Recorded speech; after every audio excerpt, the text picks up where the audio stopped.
Just pulled up at a spot that I've been to before. It's called Boar's Head Lookout. Last time I came here we had what you would call very, very average conditions. So it's a bit clearer today, although there is a little bit of cloud out on the horizon. So I'm hoping we get something a bit better. There's absolutely zero high cloud, but at the very least we should get some nice light on the cliffs, which are just coming into view now up here.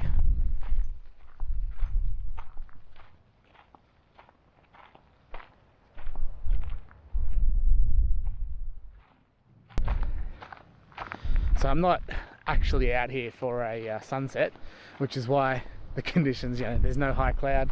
It's not perfect sunset conditions. The reason I'm actually out here is I'm planning on going on a bit of an astro shoot later on. And I thought, seeing as I'm heading out this way, I may as well try and catch a sunset as well. I assume you can see the beard blowing. It is a bit windy out, which won't worry me for this, but we'll see how we go later with the astro. But yeah, for that I'm gonna head out to a little town called Capertee, and there's a old disused railway station, a historic old railway station out there. And if I've done my planning correctly, I should get the Milky Way lining up along the rail lines, with that railway station providing a bit of a foreground. But anyway, that's hours away yet, so for now I'm just going to enjoy this view.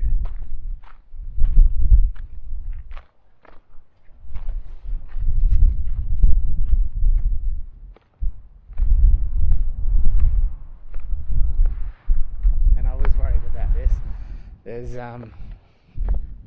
I was concerned about this. There's about 10 cars parked up the top, and I thought that I may not get the place to myself, and I am right. There is maybe 5 or 6 photographers already set up here. Secret's out.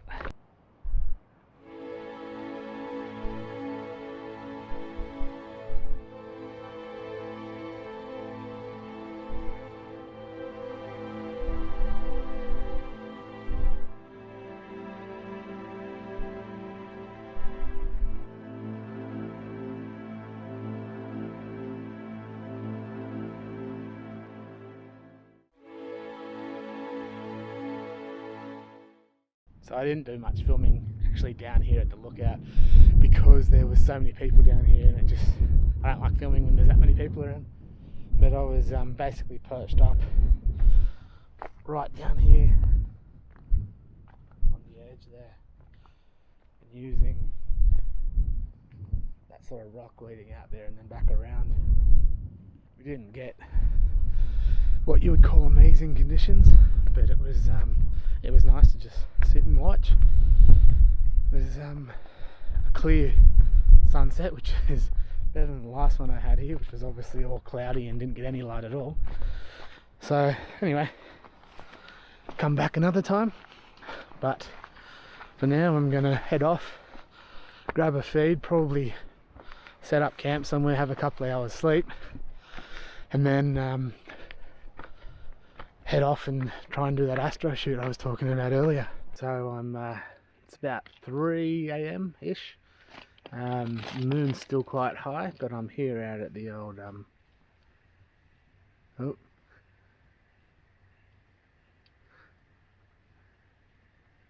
I just scared some wildlife. I don't know if you heard that ruckus.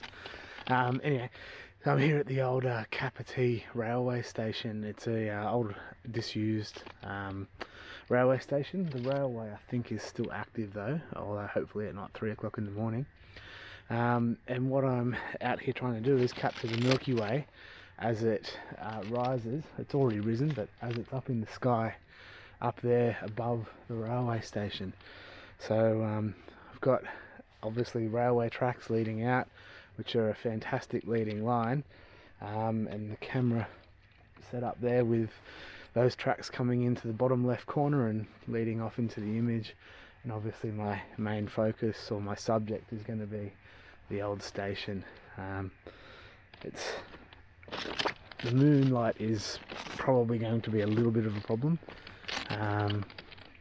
because it's still quite high, still quite bright, and it's not going to set until about 6 a.m, which by that time we've got the sun starting to come up.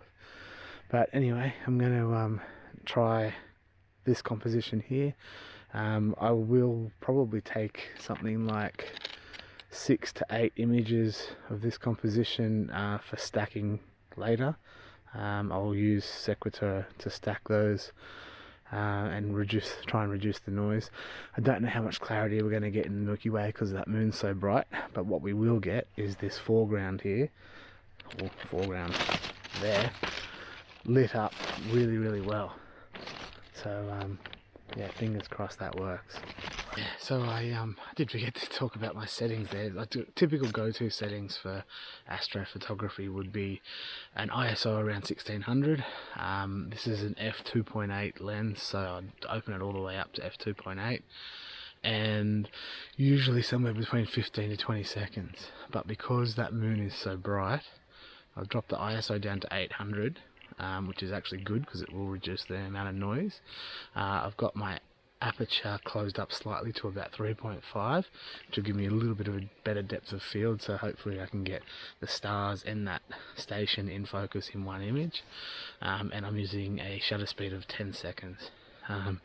Again, a bit on the lower side because there is so much moonlight. What that's going to mean is the Milky Way doesn't pop as much because we haven't got pitch black conditions, but we still should be able to see it.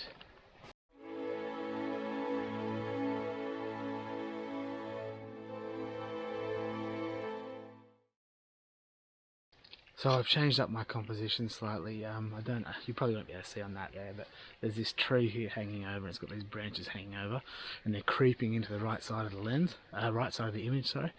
So I'm going to just move a little bit closer to the station. I'm hoping I won't get too much lens distortion because I am shooting at 16mm, so quite wide. That's the reason I wanted to stay far back from the station, so I don't get too much lens distortion on the building. It looks a bit weird. So I'm going to just creep another probably a metre or two closer, try and get rid of that tree because it's just a distraction in the right hand side of the image. It doesn't need to be there, so I'm going to change that up and try and get rid of it.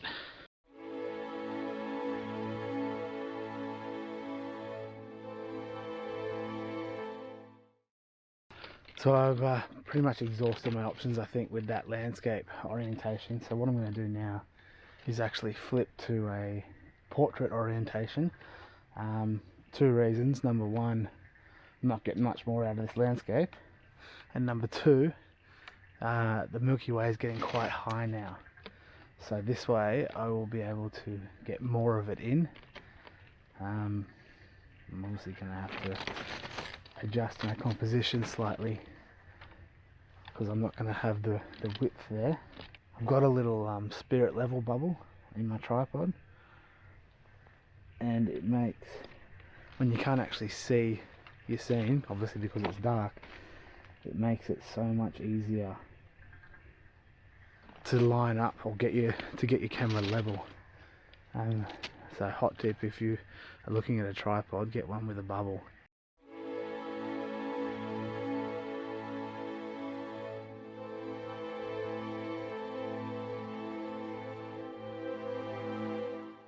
The camera just processes my last image. I think I'm going to head off.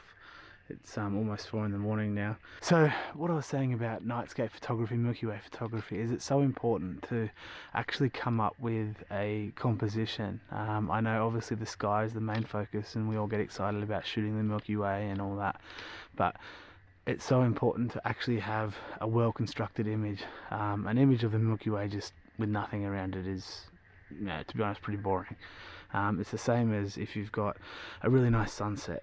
The sky can be bright as can be, all the nice beautiful orange colours, whatever, but if there's no composition, then it doesn't work as a photograph. So same deal with nightscape photography. So as I was saying earlier about the leading lines of the train tracks and the main subject being the old station there, it's just, yeah, something that you really need to think about.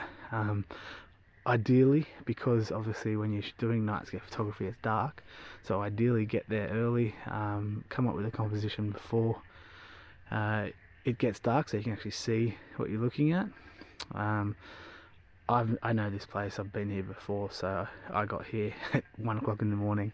But yeah, if you haven't been somewhere before, definitely get there before the sun sets, suss it out. If you want to do what I did, which is go to a sunset and then have a couple hours sleep in the rooftop tent and then come back out, perfect. But definitely come with some sort of idea in your head of your composition. You may need to take test shots to get to work, because you won't be able to obviously see if it's too dark, but yeah, you need to come up with something. Yeah, anyway, I think, as I said, it's about 4 in the morning now, so I think I'm gonna head off to bed. Got about half-hour drive off to camp, so I'm gonna go find a camp, set up the tent and have a sleep, I think. Whether I get up for sunrise, I'm not sure yet, but I'll make that decision at probably in an hour and a half or so when it's time. Anyway, alright, if this is it, then thanks for watching. Hopefully see you on the next one. If not, then we'll see you for sunrise. Cheers.